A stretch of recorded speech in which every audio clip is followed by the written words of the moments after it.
Morning, guys. How you doing? Welcome back to the Spurs Talk Show. I'm Sean Butler. That's Bugsy Malone up ahead.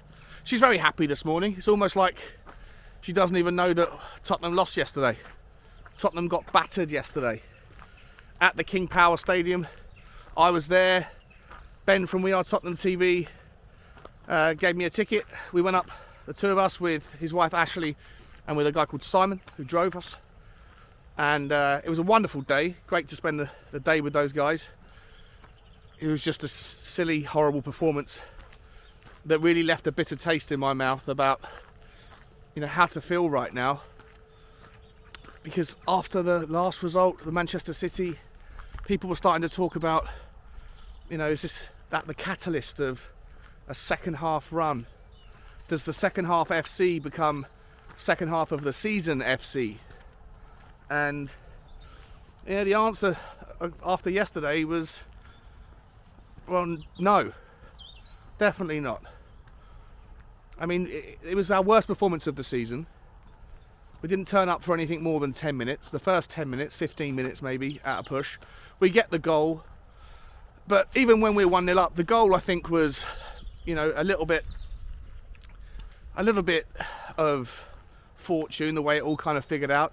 And it was very end-to-end, so it didn't really feel like it was a comfortable victory. It always felt like most people predicted, that it was going to be a high-scoring, helter-skelter game. But as soon as they got the first goal back and equalised, we fell apart.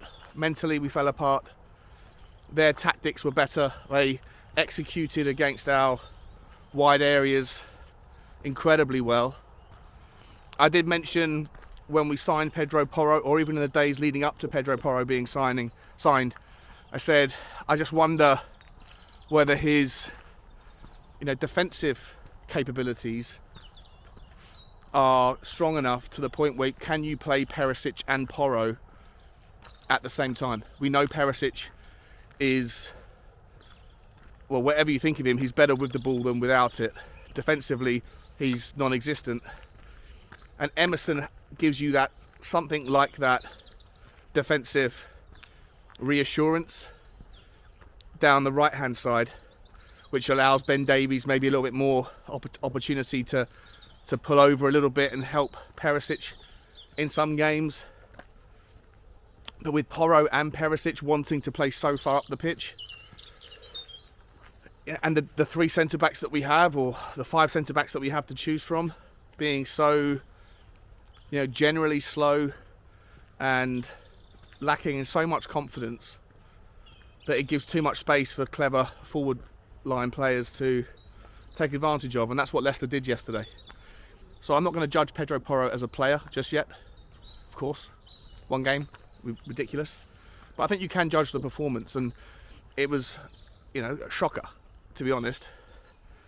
When we did have the ball, he was sitting on the touchline, standing on the edge of the touchline, on the last man, not really doing much, just kind of waiting for the ball to be given to him. He didn't drop deep and then try and do some runs over the top. And even when the occasional time I did see him try something like that, no one was looking for that pass. It felt like he didn't really understand the system. And you could put that down to saying, well, that's because he's only been here for a week. But I don't think I understand the system. I don't think any of us understand the system. I don't think the players that have been here for 7-8 years understand the system right now. At one point during the game, you have, in the second half, we get a free kick. And Højbjerg's standing over it, and it's, maybe 4 or 5 yards away from the corner of the penalty area, like maybe sort of 22, 23 yards out, in a weird spot where, we're not sure whether you cross it or you shoot. It's difficult to shoot from that angle, and it's difficult to cross from the angle. And Højbjerg stood over it, and Decky stood out on the touchline, and Pape Sarr was near Højbjerg, I think, and there was a few people in the box, but not many. And the referee blew the whistle, and Højbjerg walked to do one thing, then stopped, looked to do another thing, stopped, and then eventually passed it out to Decky, which was then intercepted by, I think it was Harvey Barnes. And I was like, what's going on? Have you completely lost all, thought processes? We've got an employee at the football club who is employed to help the coach, help the team with attacking set pieces.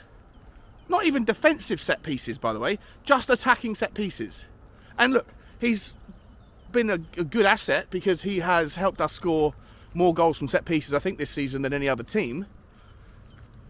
But in that particular moment, it looked like nobody had any clue what to do. And that, for me, that was a perfect example of how it felt the entire game. That there was no cohesion in the passes.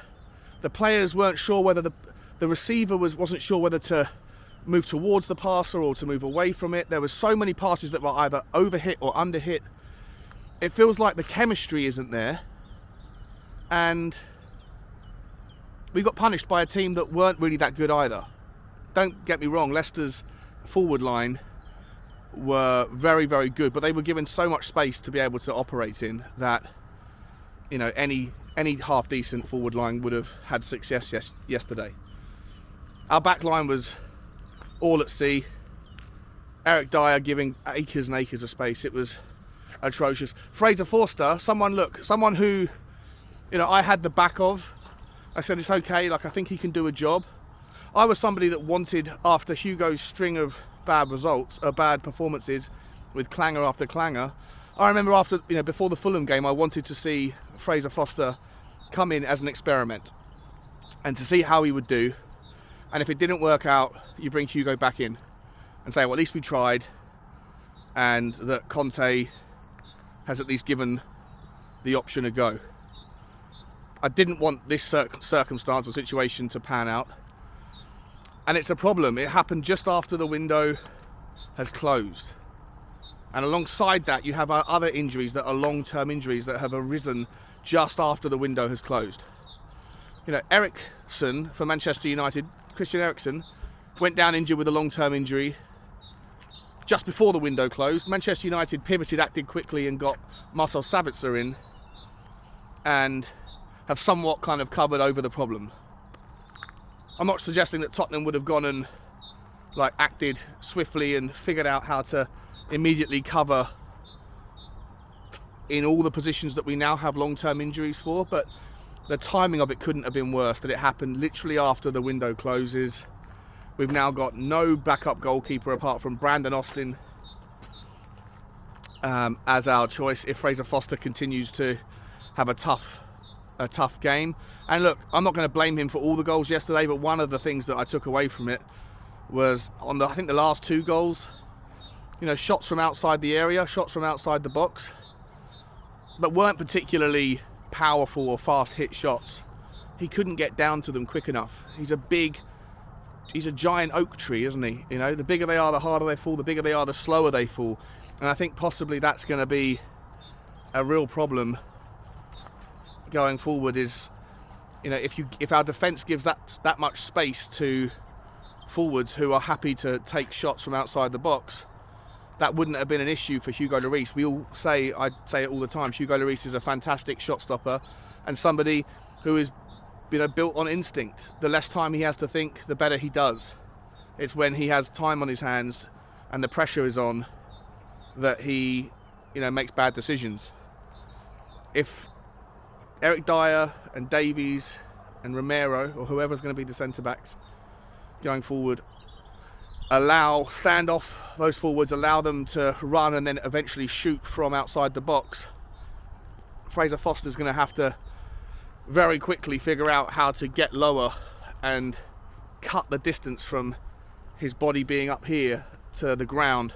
Otherwise we're going to concede many goals from distance, essentially, I think, over the next 10 games or however long Hugo's out for. And look, he's out for a while, and so is Bissouma, and it looks like so is Bentancur.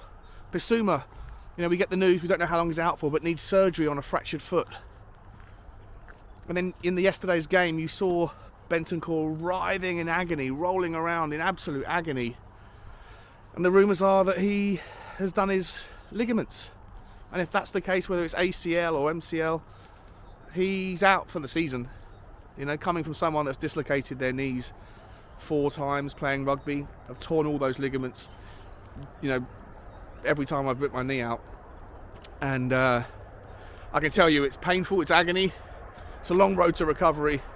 And on top of that, at least from in my experience, your knees will never feel 100% again. There's always that kind of doubt in the back of your mind when you go into a tackle or when you do something physical. That does it really feel safe and secure? So look, I really hope it's not as bad as that. We'll find out, I guess, today or tomorrow. But I think one thing's for sure is that we are without him and Bissouma probably for the Milan game. And we're also, of course, without Højbjerg, who is suspended.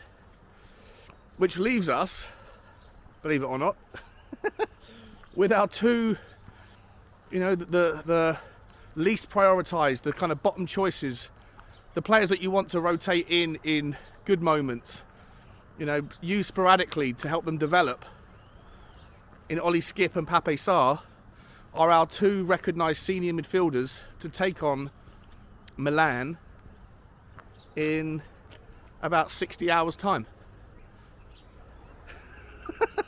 I mean, talk about bad luck. You spend the first half of the season, being hard done by with the frequency of injuries that happen to players that play in similar positions at the top end of the pitch.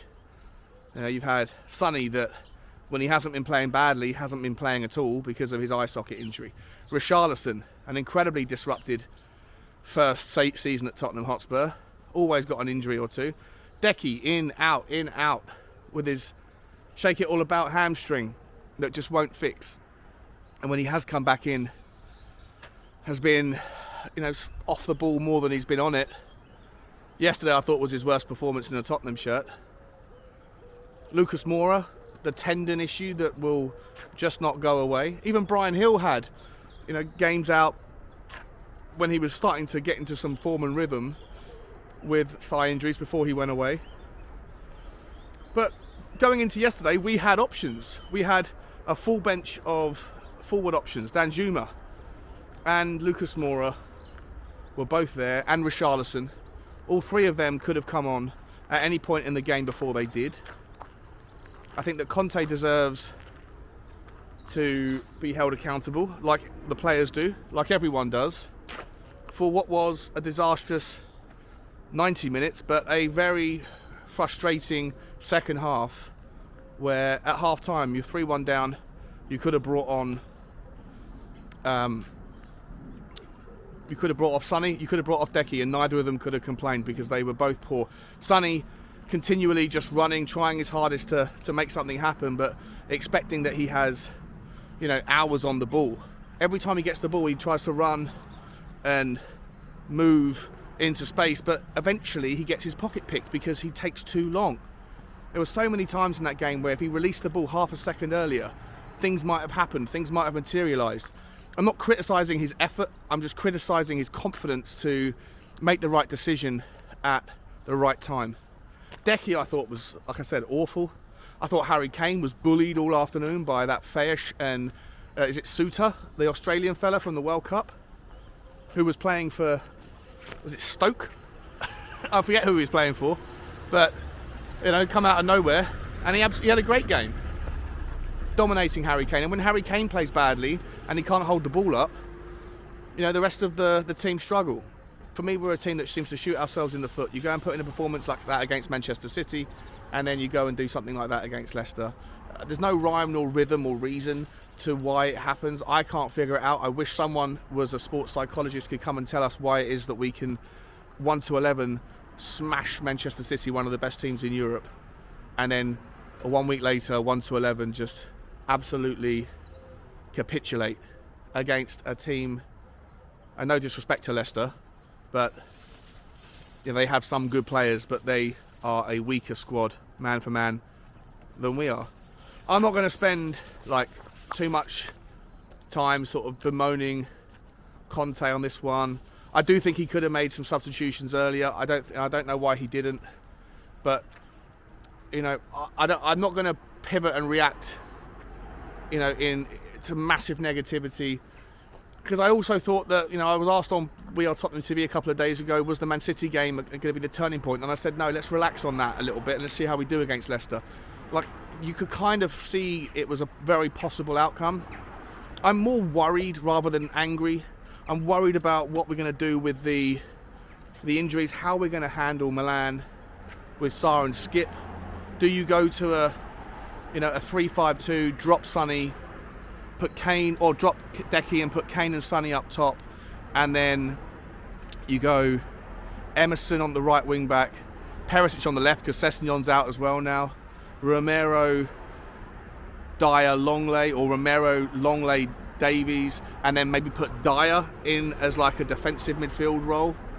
Would you do that and then try and give some protection to Sarr and to Skip? Let Skip play a little bit more forward.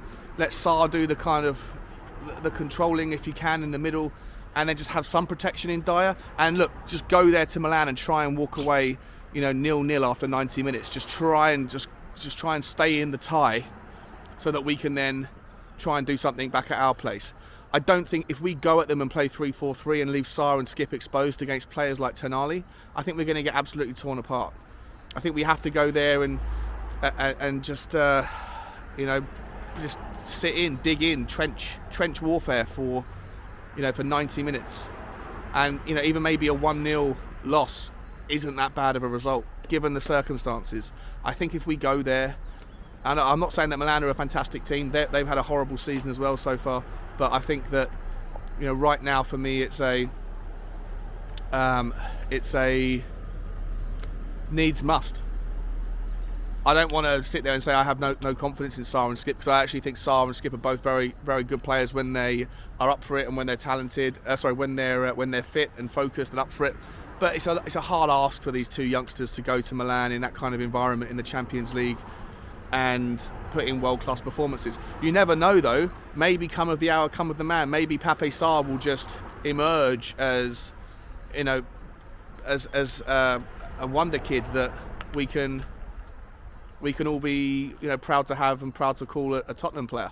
I don't know. We'll have to wait and see. But right now, guys, like I say, I'm not so much angry.